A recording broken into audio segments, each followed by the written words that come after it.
Hello students, Hindi व्याकरण में आज हमारी फिर से विशेषण की ही क्लास शुरू हो रही है। कल हमने विशेषण के 4 भेदों में से 2 भेद और पढ़े थे, संख्यावाचक विशेषण और परिमाणवाचक विशेषण। संख्यावाचक विशेषण, जिन विशेषण शब्दों में निश्चित संख्या का बोध हो उसे संख्यावाचक विशेषण कहते हैं।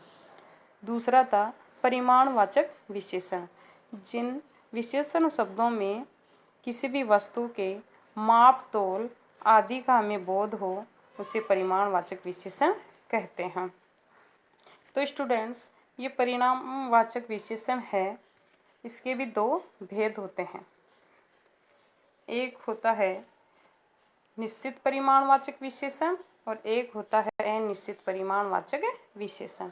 तो स्टूडेंट्स, आज हम इन 2 के बारे में और अच्छे से पढ़ते हैं। तो सबसे पहले आता है निश्चित परिमाणवाचक विशेषण। जो विशेषण शब्द किसी वस्तु की निश्चित मात्रा अथवा माप तोल का बोध कराते हैं उन्हें निश्चित परिमाणवाचक विशेषण कहते हैं। कोई भी वस्तु है उसमें हमें उसकी निश्चित मात्रा का पता चले। माप तोल जैसे 4 किलो चीनी और 2 सेर घी, 10 हाथ, 4 गज मलमल, 4 किलो चावल। तो इस प्रकार से हमें इनकी निश्चित मात्रा का पता चल रहा है, तो ये निश्चित परिमाणवाचक विशेषण है।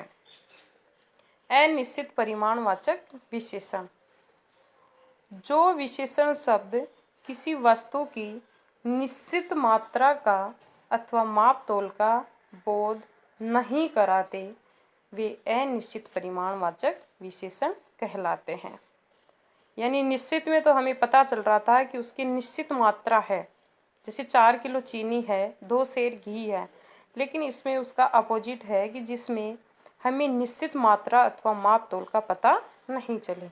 जैसे सब, धन, कुछ, दूध, बहुत, पानी।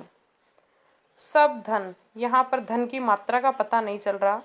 कुछ दूध, दूध है वो उसकी मात्रा यानी वो कुछ है, उसकी निश्चित मात्रा नहीं है। बहुत पानी, पानी की भी कोई निश्चित मात्रा नहीं है, बस बहुत लगा दिया, तो ये अनिश्चित परिमाणवाचक विशेषण हो गया। स्टूडेंट्स, अब हमारा जो लास्ट विशेषण है वो है संकेतवाचक विशेषण। संकेतवाचक विशेषण, इसे सार्वनामिक विशेषण भी कहते हैं। तो इसकी डेफिनेशन देखते हैं।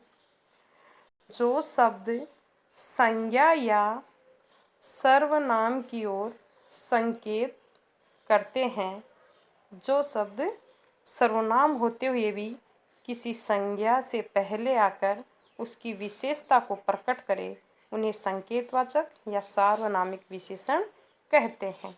कैसे? संज्ञा या सर्वनाम, पीछे की क्लास में आपको पढ़ा दिया, संज्ञा या सर्वनाम की ओर संकेत करते हैं।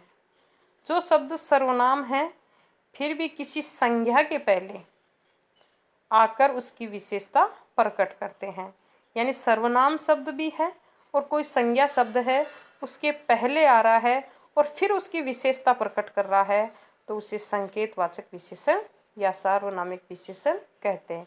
उदाहरण के तौर पर इसको समझते हैं, थोड़ा सा और है।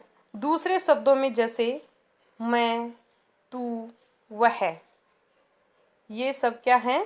सर्वनाम हैं। के सिवा अन्य सर्वनाम जब किसी संज्ञा के पहले आते हैं तब वे संकेतवाचक या सार्वनामिक विशेषण कहलाते हैं।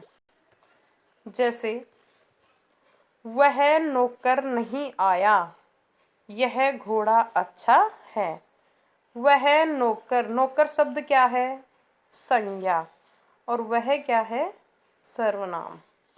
तो ये सर्वनाम है, इस संज्ञा शब्द की विशेषता प्रकट कर रहा है इससे पहले लगकर, इसलिए ये सार्वनामिक विशेषण है या संकेत कर रहा है तो संकेतवाचक विशेषण है। यह घोड़ा अच्छा है, घोड़ा क्या है? संज्ञा, लेकिन यह सर्वनाम शब्द लगकर घोड़े की विशेषता प्रकट की जा रही है, इसलिए ये संकेतवाचक या सार्वनामिक विशेषण है।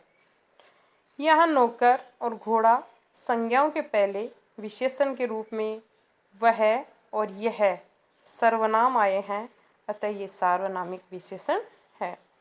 तो स्टूडेंट्स, आज हमारी विशेषण की क्लास है वो यहीं पर समाप्त होती है। कल हम विशेषण से आपको कुछ क्वेश्चन देंगे, वो आपको करने हैं। आज आपको अपनी जो नोटबुक है उसमें इनको सुंदर सुंदर अच्छे अच्छे अक्षरों में साफ साफ उतारना है और इनको पढ़ना है। जय हिंद।